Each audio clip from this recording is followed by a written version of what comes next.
Menteri Luar Negeri RI Retno Marsudi menyebut KTT khusus ASEAN Australia menghasilkan dua dokumen, yaitu Melbourne Declaration dan ASEAN Australia Leaders Vision Statement.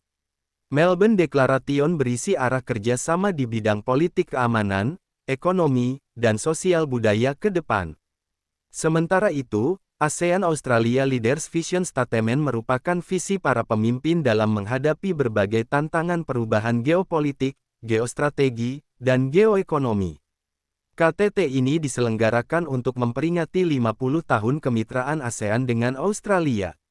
Lebih lanjut Retno menjelaskan bahwa tahun lalu, Australia merilis dokumen strategi ekonomi Australia untuk Asia Tenggara, yang dibuat oleh utusan khusus Australia untuk Asia Tenggara Nicholas Morton. Di mata Australia, Asia Tenggara merupakan kawasan yang sangat potensial, dengan pertumbuhan ekonomi yang cukup tinggi, kedekatan geografi tentunya, komplementaritas ekonominya, dan merupakan bagian dari upaya Australia untuk melakukan diversifikasi ekonomi.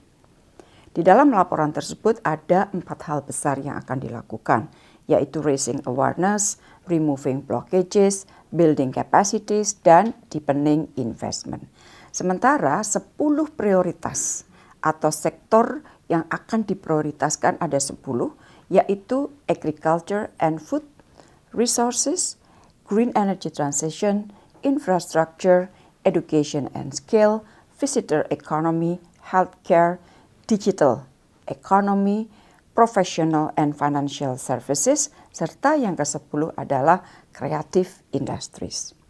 Nah, sebagai implementasi dari pendekatan baru, sebagaimana yang ada di dalam laporan Nicholas Moore tadi, Australia untuk tahun ini telah meluncurkan ASEAN Australia Center. Ini adalah sebagai bentuk dukungan dari implementasi ASEAN Outlook on the Indo-Pacific.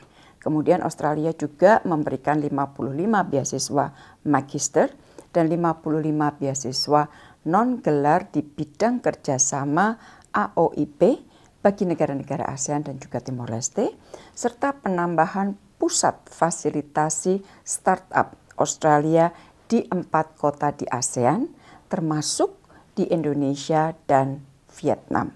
Sebelumnya fasilitas seperti ini sudah ada di Singapura. Australia merupakan mitra dialog pertama ASEAN dan juga merupakan mitra pertama yang memiliki kemitraan strategis komprehensif dengan ASEAN.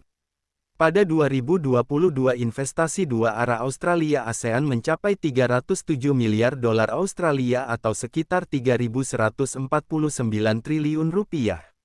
Sedangkan nilai perdagangan mencapai 178 miliar dolar Australia atau sekitar 1.824 triliun rupiah atau 15% dari total perdagangan Australia. Diah Dewi melaporkan.